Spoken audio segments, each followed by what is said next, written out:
For our reading of the Bible through the year 2023, a reading from 2 Samuel, chapters 18 through 20, followed by Psalm 34, followed by the letter of Paul to the Romans, chapter 2. These readings in the English Standard Version of the Bible by Crossways Publishing, a division of Good News Publishing of Wheaton, Illinois. And now, 2 Samuel, chapters 18 through 20. Then David mustered the men who were with him and set over them commanders of thousands and commanders of hundreds. And David sent out the army, 1/3 under the command of Joab, 1/3 under the command of Abishai, the son of Zeruiah, Joab's brother, and 1/3 under the command of Ittai the Gittite. And the king said to the men, I myself will also go out with you. But the men said, You shall not go out, for if we flee, they will not care about us. If half of us die, they will not care about us. But you are worth 10,000 of us. Therefore it is better that you send us help from the city. The king said to them, Whatever seems best to you I will do. So the king stood at the side of the gate, while all the army marched out by hundreds and by thousands. And the king ordered Joab and Abishai and Ittai, Deal gently, for my sake, with the young man Absalom. For all the people heard when the king gave orders to all the commanders about Absalom. So the army went out into the field against Israel, and the battle was fought in the forest of Ephraim. And the men of Israel were defeated there by the servants of David, and the loss there was great on that day, 20,000 men. The battle spread over the face of all the country, and the forest devoured more people that day than the sword. And Absalom happened to meet the servants of David. Absalom was riding on his mule, and the mule went under the thick branches of a great oak, and his head caught fast in the oak, and he was suspended between heaven and earth, while the mule that was under him went on. And a certain man saw it and told Joab, Behold, I saw Absalom hanging in an oak. Joab said to the man who told him, What, you saw him? Why then did you not strike him there to the ground? I would have been glad to give you 10 pieces of silver and a belt. But the man said to Joab, Even if I felt in my hand the weight of 1,000 pieces of silver, I would not reach out my hand against the king's son. For in our hearing the king commanded you and Abishai and Ittai, for my sake, protect the young man Absalom. On the other hand, if I had dealt treacherously against his life, and there is nothing hidden from the king, then you yourself would have stood aloof. Joab said, I will not waste time like this with you. And he took 3 javelins in his hand and thrust them into the heart of Absalom while he was still alive in the oak. And 10 young men, Joab's armor-bearers, surrounded Absalom and struck him and killed him.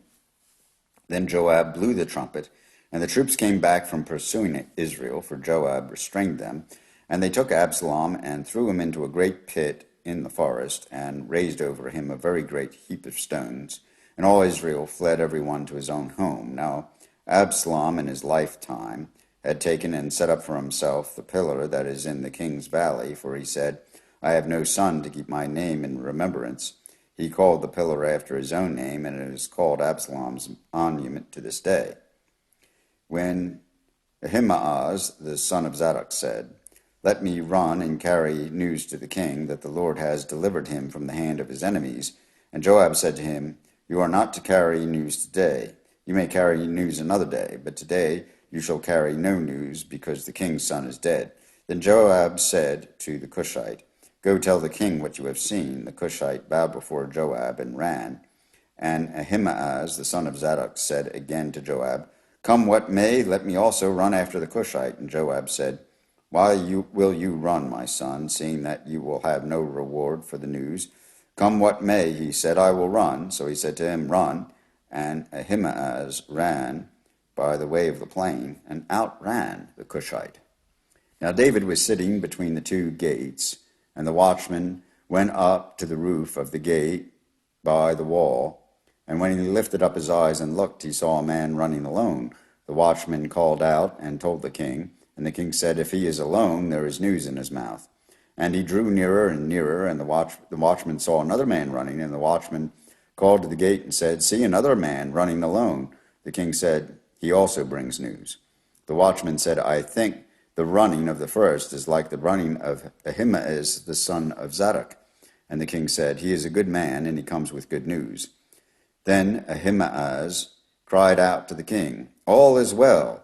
And he bowed before the king, his face to the earth, and said, "Blessed be the Lord your God, who has delivered up the men who raised their hand against my lord the king." And the king said, "Is it well with the young man Absalom?"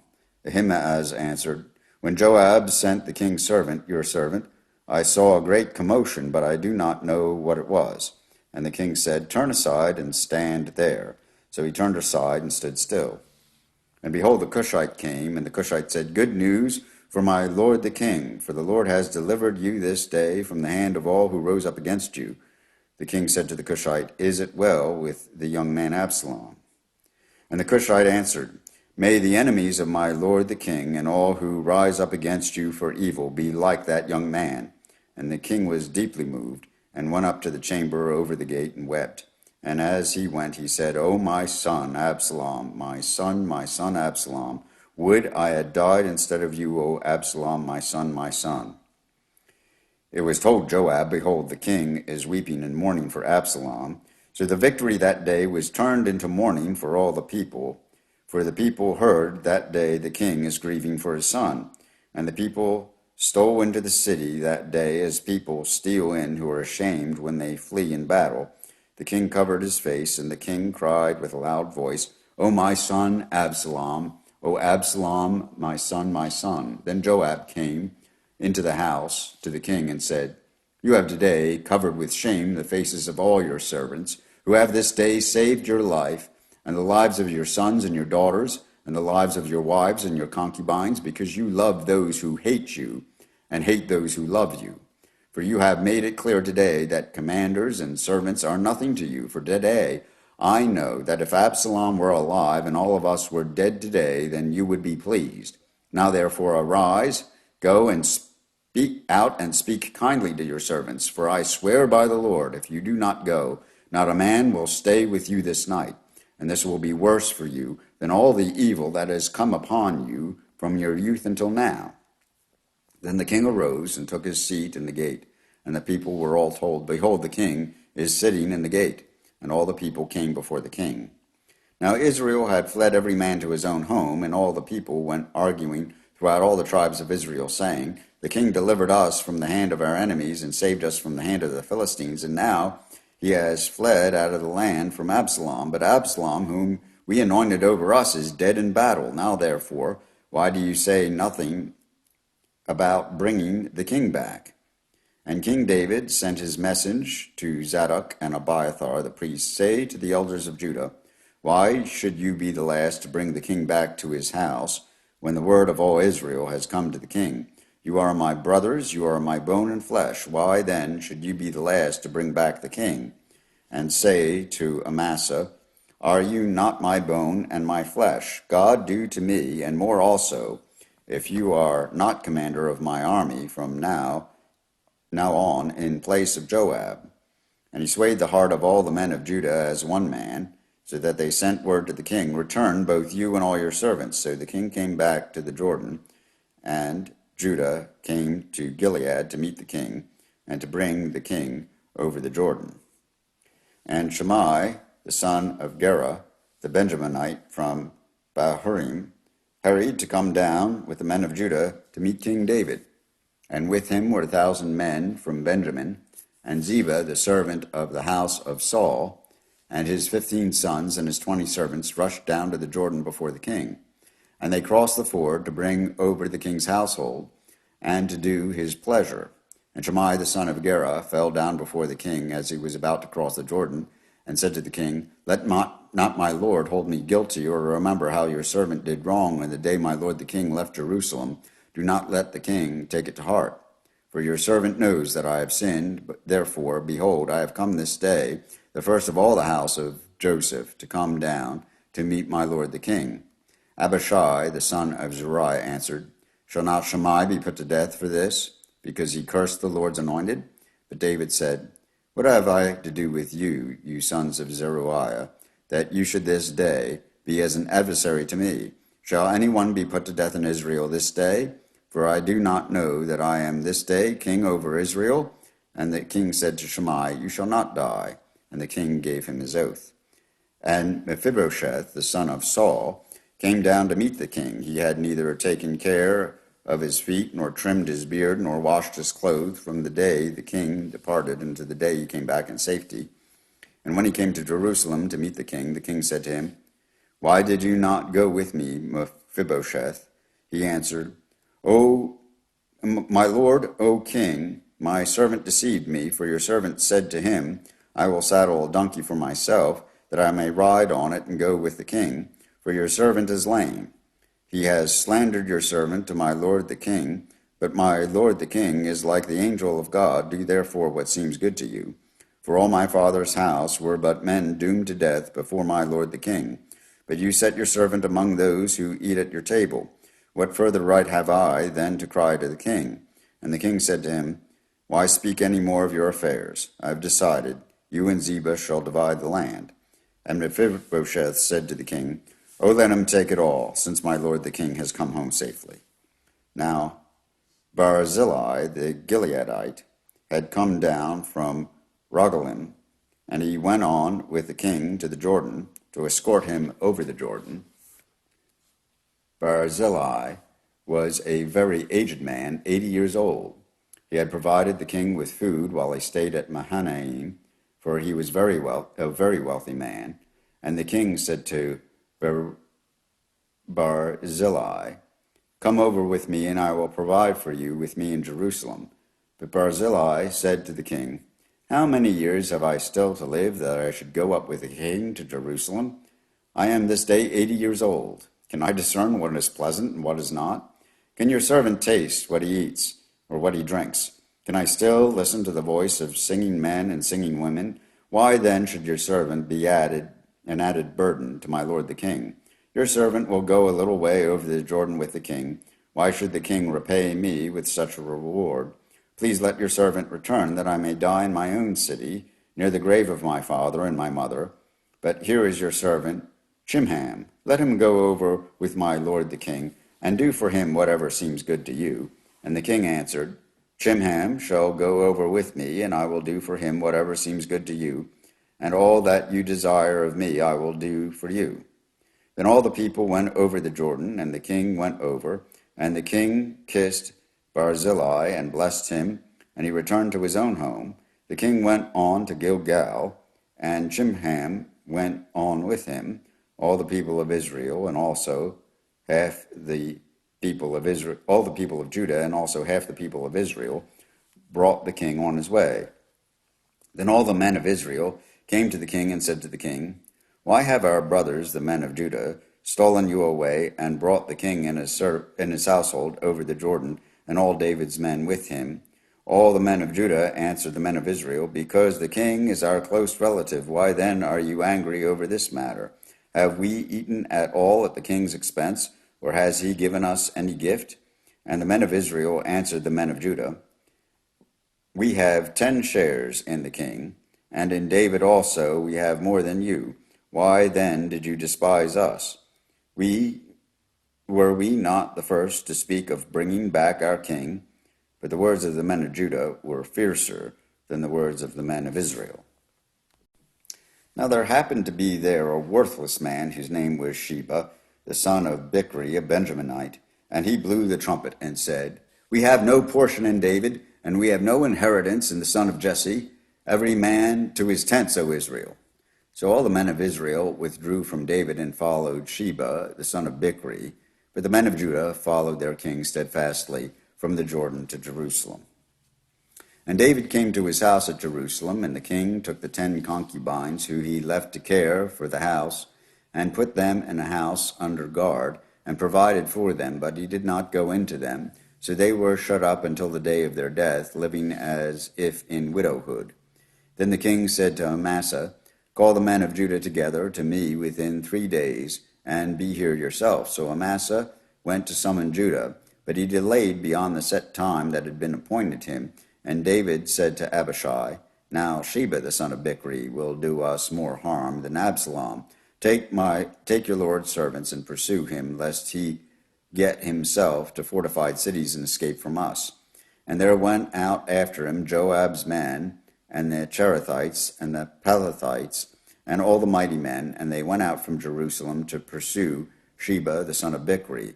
When they were at the great stone that is in Gibeon, Amasa came to meet them. Now Joab was wearing a soldier's garment, and over it was a belt with a sword in its sheath fastened on his thigh. And as he went forward, it fell out. And Joab said to Amasa, "Is it well with you, my brother?"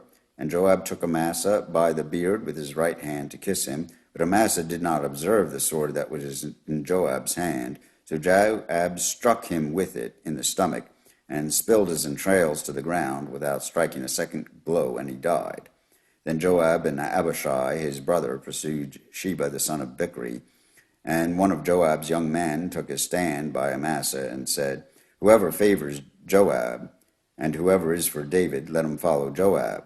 And Amasa lay wallowing in his blood in the highway, and anyone who came by, seeing him, stopped.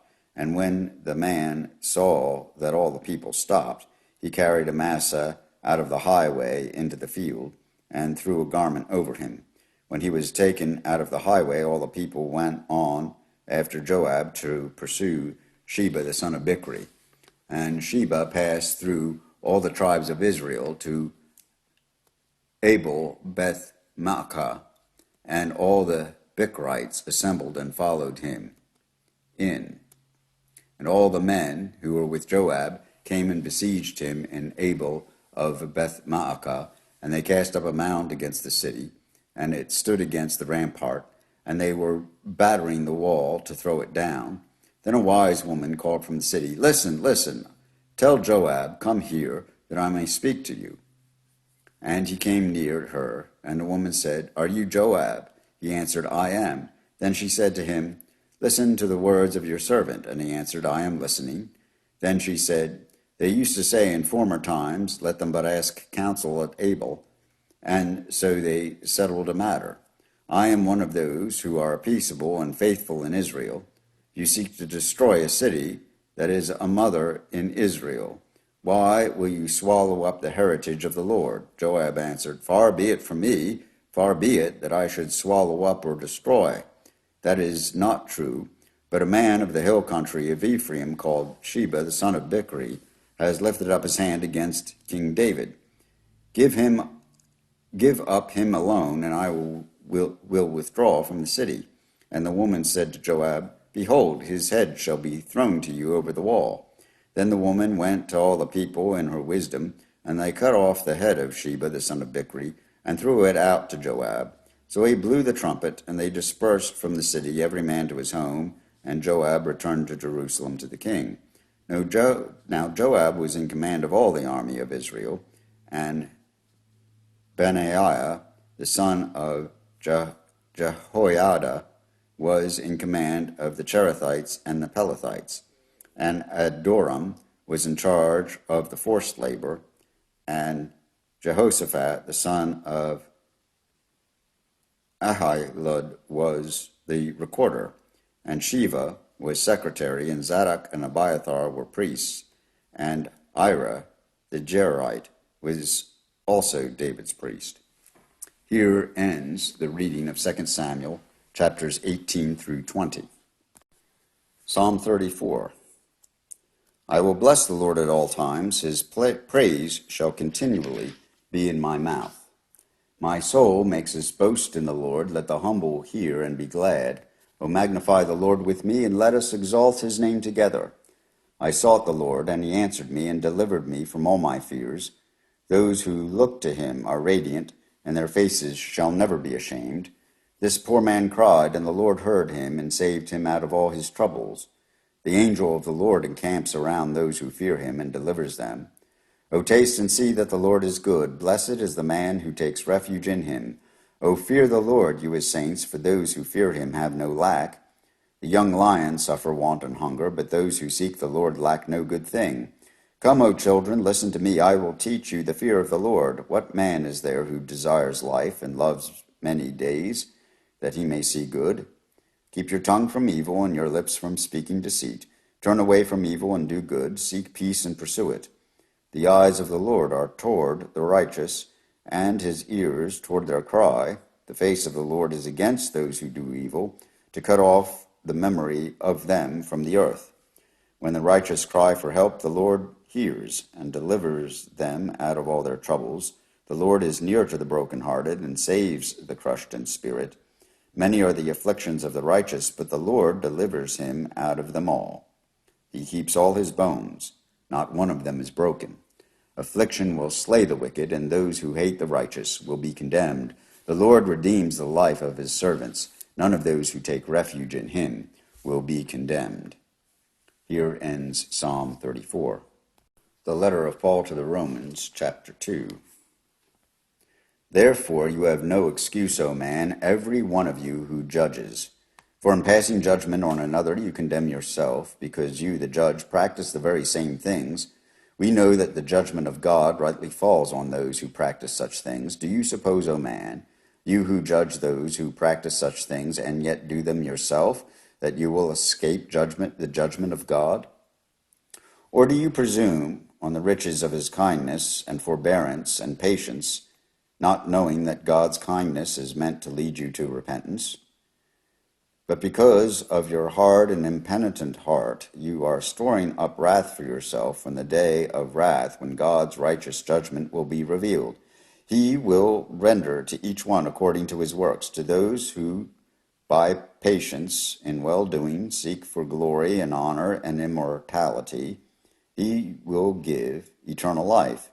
But for those who are self-seeking and do not obey the truth, but obey unrighteousness, there will be wrath and fury. There will be tribulation and distress for every human being who does evil, the Jew first and also the Greek, but glory and honor and peace for everyone who does good, the Jew first and also the Greek, for God shows no partiality. For all who have sinned without the law will also perish without the law, and all who have sinned under the law will be judged by the law. For it is not the hearers of the law who are righteous before God, but the doers of the law who will be justified. For when Gentiles who do not have the law by nature do what the law requires, they are a law to themselves, even though they do not have the law. They show that the work of the law is written on their hearts, while their conscience also bears witness, and their conflicting thoughts accuse or even excuse them on that day when, according to my gospel, God judges the secrets of men by Christ Jesus.